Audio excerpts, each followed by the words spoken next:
سامعین محترم، آج جو ہمارے پاس سوال ہے وہ ہے کہ نماز اشراق اور نماز چاشت کا وقت کب شروع ہوتا ہے، کتنی رکعتیں اس میں ادا کی جاتی ہیں اور کیا اس کے فضائل ہیں۔ تو نماز اشراق جو فجر کا جو وقت ہے، جو ہم اپنے اوقات نماز والی ویڈیو میں کافی ساری ہم نے ڈیٹیل میں بات کی تھی اس حوالے سے۔ آج اگر ہم دیکھتے ہیں تو کیلنڈر موجود ہے، موبائل میں اپلیکیشنز موجود ہیں، وہاں پر بھی جا کر اس کو دیکھ سکتے ہیں کہ نماز فجر کا وقت جب ختم ہوتا ہے، جسے طلوع آفتاب کا وقت کہتے ہیں، جو سورج کی پہلی کرن نکلتی ہے، اس سے لے کر 20 منٹ تک آپ نے کوئی نماز ادا نہیں کرنی۔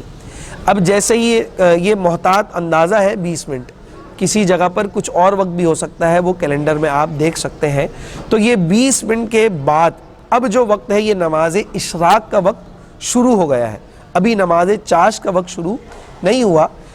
کچھ فقہاء کرام یہ بھی فرماتے ہیں کہ نماز اشراق اور چاشت کا وقت ایک ساتھ شروع ہوتا ہے اور ایک ساتھ ختم ہوتا ہے۔ یہ بھی کچھ حد تک بات درست ہو سکتی ہے، مگر جو محتاط اور مستند جو طریقہ ہے وہ یہی ہے کہ نماز اشراق کا وقت یہاں سے شروع ہوا ہے کہ جب فجر کے بعد 20 منٹ، فجر کا وقت ختم ہونے کے بعد 20 منٹ، اس کے بعد نماز اشراق کا وقت شروع ہو گیا۔ نماز چاشت کا جو وقت ہے یہ جب سورج بہت زیادہ روشن ہو جاتا ہے، جب اس کو دیکھ نہ پائیں، تو نماز چاشت کا وقت جب سورج کو آپ نہ دیکھ پائیں، یہ اس کی ایک فقہاء کرام نے مثال بیان کی ہے، یا اس کا وقت اس طرح سے بیان کیا ہے کہ جب آپ سورج کو صحیح سے نہ دیکھ پائیں، جب آپ اس کی طرف نظریں نہ کر پائیں، تو اب یہ نماز چاشت کا وقت شروع ہو جاتا ہے۔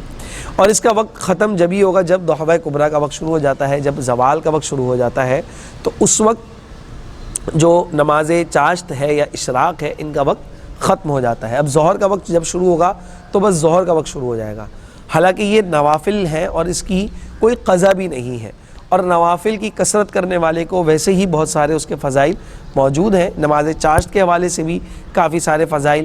وہی ہیں جو نماز اشراق والے ہیں۔ اب اس میں کم سے کم 2 رکعت ادا کرنی ہے، یہ نوافل ہیں، کم سے کم 2 رکعت، اور جو میکسیمم ہے، جو زیادہ سے زیادہ اس کی تعداد ہے، وہ 12 رکعت، نماز اشراق کی بھی اور نماز چاشت کی بھی۔ پھر احادیث مبارکہ میں اس کے کافی سارے فضائل ہیں، جس میں اگر جھاگ کے برابر اس کے گناہ ہوں تب بھی وہ معاف کر دیے جاتے ہیں، یا جو ہے وہ اس کو حج اور عمرے کا ثواب ملتا ہے، یا پھر جو ہے وہ اس کو استغفار یعنی کہ اس کی بخشش ہو جاتی ہے، یا پھر جو ہے وہ رب تبارک و تعالی جنت میں اس کے لیے سونے کا محل بنائے گا، اور دیگر اس طرح کی بہت ساری احادیث مبارکہ اور بہت سارے فضائل اس کے ثبوت میں اور اس کے ذکر میں ہمیں ملتے ہیں۔ یقیناً آپ کو یہ بات اور یہ مسئلہ سمجھ میں آ گیا ہوگا۔ آخر دعوانا ان الحمد للہ رب العالمین۔